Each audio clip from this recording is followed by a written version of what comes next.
Bonjour à tous.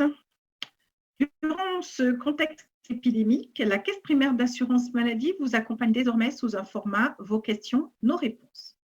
Pour vous permettre d'assurer la prise en charge des patients dans les meilleures conditions possibles, des mesures dérogatoires aux règles habituelles ont été mises en place par l'assurance maladie. Nous avons recueilli vos questions d'ordre administratif auxquelles nous allons répondre. Vous avez aussi beaucoup de questions concernant donc les arrêts maladie ainsi que leur indemnisation. Et nous allons voir tout de suite avec Samira quels sont les différents types de prise en charge vous concernant. Tout d'abord, il faut savoir que durant cette épidémie de Covid-19, des mesures exceptionnelles ont été mises en place. 3 types de situations sont prises en charge. Première situation, l'infirmier bénéficiant d'un arrêt de travail parce qu'il est atteint de Covid-19. Dans ce cas, l'infirmier consulte un médecin pour obtenir un arrêt de travail. Deuxième situation, l'infirmier présente une fragilité l'exposant à une forme grave de Covid-19. Si l'infirmier est atteint par l'une des ALD listées, il peut se rendre sur declaramedi.fr pour s'auto-déclarer. Il accède alors au service assuré. S'il n'est pas dans une des situations listées sur le site, il consulte un médecin pour obtenir un arrêt de travail. Enfin, troisième situation, l'infirmier devant rester à domicile pour garder son enfant. L'infirmier se connecte sur le site declaramedi.fr, accède au service employeur, choisit de s'identifier avec son numéro ADELI, Amélie, RPPS, indique ce numéro dans la case numéro employeur, puis complète les informations demandées. De façon générale, pour les professions paramédicales telles que les infirmiers, les indemnités sont versées pour la durée de l'arrêt, 100 jours de carence à hauteur de 72 € par jour. Enfin, sachez que pour les envois des arrêts papier, nous sommes dans l'attente d'une adresse mail dédiée que nous vous communiquerons dans les jours à venir. Alors, nous avons une interrogation d'Asmina qui est atteinte du Covid-19 et qui souhaite savoir comment le déclarer en maladie professionnelle. Asmina, concernant la déclaration en maladie professionnelle dans le cadre du Covid-19, des échanges sont en cours avec le ministère afin de définir le dispositif applicable. Donc, à ce stade, ces arrêts doivent être réalisés en maladie. Et bien sûr, nous reviendrons vers vous s'il devait y avoir des évolutions. Je vous invite également à vous rapprocher de votre assurance privée pour obtenir d'autres compléments. Nous avons une autre question de Fatima, qui est infirmière libérale et qui souhaite se faire dépister pour le Covid-19 afin de protéger ses patients. Effectivement, Fatima, le dépistage doit être prescrit par un médecin qui décidera si votre état le nécessite. Aussi, nous vous invitons à vous rapprocher de votre médecin traitant ou d'un centre afin de bénéficier de cette prescription. Nous avons une dernière question de Julie qui souhaite savoir où envoyer son arrêt ou si elle peut le scanner. Julie, soit vous êtes en consultation avec le médecin traitant qui, lui, via son portail Amélie Pro, a la possibilité d'envoyer en dématérialisé l'avis d'arrêt de travail directement à l'assurance maladie, soit vous êtes en possession de votre arrêt de travail papier, auquel cas je vous invite à le conserver et à nous le faire parvenir par mail à l'adresse que nous vous communiquerons ultérieurement. Le deuxième thème concerne la téléconsultation et le télésuivi. Nous distinguons 2 types d'actes. L'aide à la téléconsultation, dans ce cas, l'infirmier est avec le patient et il le met en relation avec un médecin par vidéo. L'infirmier peut, dans ce cadre, aider le médecin dans la réalisation de l'acte. Le deuxième acte est celui du télésuivi ou du télésoin qui a été mis en place dans le cadre du Covid-19. Dans ce cas, c'est un suivi réalisé par l'infirmier à distance avec le patient via tout moyen de communication, que ce soit WhatsApp, Skype ou FaceTime. Il est réalisé de préférence par vidéo ou par téléphone si les équipements du patient ou de l'infirmier ne le permettent pas. Dans ce cas, l'acte de télésuivi pourra être facturé en AMI 3,2 en mode dégradé avec tiers payant, soins particuliers exonérés et pris en charge à 100% par l'assurance maladie. La première question d'Emmanuel nous demande si elle peut faire une consultation téléphonique avec ses patients âgés chroniques, donc à risque, pour leur rappeler de prendre le traitement ou toute autre question. Et comment le codifier? Non, Emmanuel, le télésuivi est réservé au suivi des patients dont le diagnostic d'infection à Covid-19 a été posé cliniquement ou biologiquement et pour lesquels un suivi par l'infirmier a été prescrit.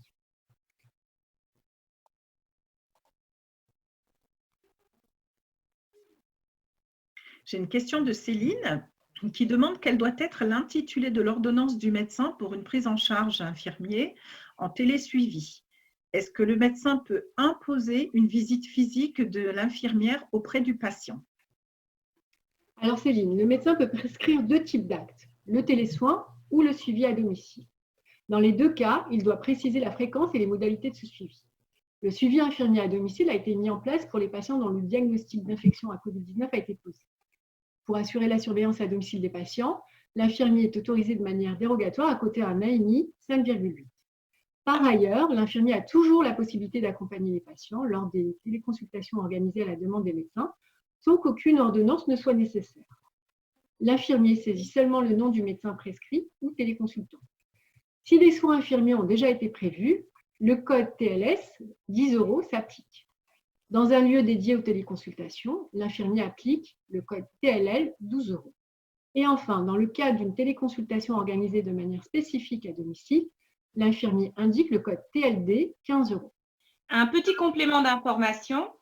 Pour l'aide à la téléconsultation, il faut contacter votre éditeur de logiciel afin de vérifier si les actes de facturation TLD, TLL et TLS sont dans la liste NGAP de votre logiciel. Nous vous rappelons que l'ordonnance peut être transmise de manière dématérialisée à l'infirmière sur son adresse mail sécurisée. Si vous n'avez pas d'adresse mail sécurisée, vous pouvez contacter votre conseillère informatique qui se fera un plaisir de vous accompagner dans la création de celle-ci. Par ailleurs, chaque année, dans le cadre du forfait d'aide à la modernisation et à l'informatisation, les infirmières ont droit à 350 € pour l'équipement vidéotransmission et 175 € pour les appareils médicaux connectés. La liste est disponible sur amélie.fr. J'ai une question de Hassina qui nous demande si elle voit un de ses patients qui présente au moins un signe du Covid-19, si elle doit l'adresser au médecin pour avoir une ordonnance ou si elle peut commencer le télésoin si l'état du patient le permet, bien entendu. Hassina, le télésoin ne peut être réalisé que dans le cas d'une prescription de soins infirmiers par un médecin. Donc, dans ce cas, le patient qui présente des signes peut consulter ou téléconsulter et le médecin pourra décider de l'opportunité d'un dépistage et de la prescription de soins infirmiers. Le troisième thème concerne la facturation. La Caisse primaire d'assurance maladie est mobilisée pour assurer la continuité de service et dans ce cadre, les facturations sont traitées normalement. Pour les envois par courrier, celles-ci sont tributaires des services de la Poste. Nous avons une infirmière, Nicole, qui nous précise qu'elle ne fait que du dégradé pour tous ses patients, qu'ils soient Covid ou non Covid, pour éviter de manipuler la carte vitale. Et elle s'inquiète à savoir si elle sera pénalisée ou non. Alors, Nicole, il n'y a pas de pénalisation des infirmières qui ne font que du dégradé pendant cette période exceptionnelle. Par ailleurs, nous en profitons pour vous informer que le circuit des pièces justificatives nécessaires à la facturation des actes à l'assurance maladie a été provisoirement simplifié. Les feuilles de soins papier, notamment dans le cas où l'infirmière est amenée à facturer des actes en flux dégradé, n'ont pas à être transmises à l'assurance maladie. Elles doivent être conservées au cabinet. Les ordonnances médicales peuvent continuer à être transmises à l'assurance maladie via SCORE.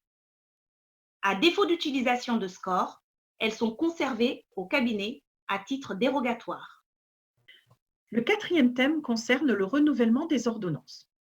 Plusieurs questions d'infirmières ont été posées concernant le renouvellement d'ordonnances de médicaments pendant le Covid-19 et qui sont les suivantes.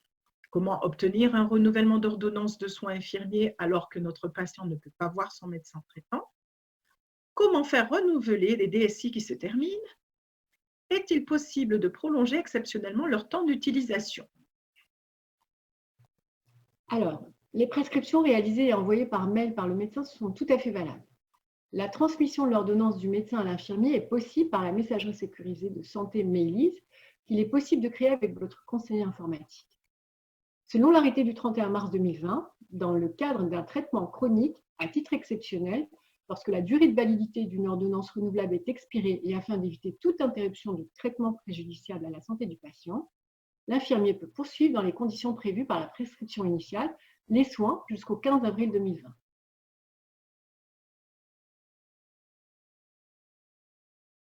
Vous avez été très nombreuses et nombreux à nous poser des questions sur les équipements de protection individuelle, les masques en premier lieu, mais aussi les charlottes, les surblouses, etc. Ces questions étaient de deux ordres. D'une part, comment est-ce que je dois m'équiper dans ma pratique professionnelle?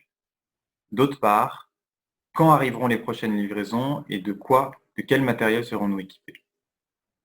Sur cette deuxième question, nous sommes conscients des difficultés que vous rencontrez sur le terrain pour vous équiper en matériel de protection.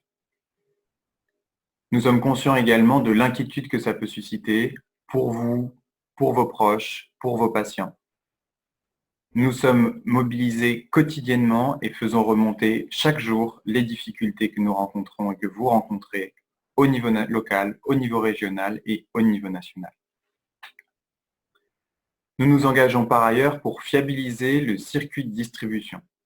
À ce titre, nous vous invitons à aller vous inscrire sur monpharmacien-idf.fr, site sur lequel vous pourrez vous inscrire auprès de votre pharmacie afin qu'elle reçoive les dotations en masques correspondant à votre activité professionnelle et que l'acheminement soit du coup sécurisé pour vous.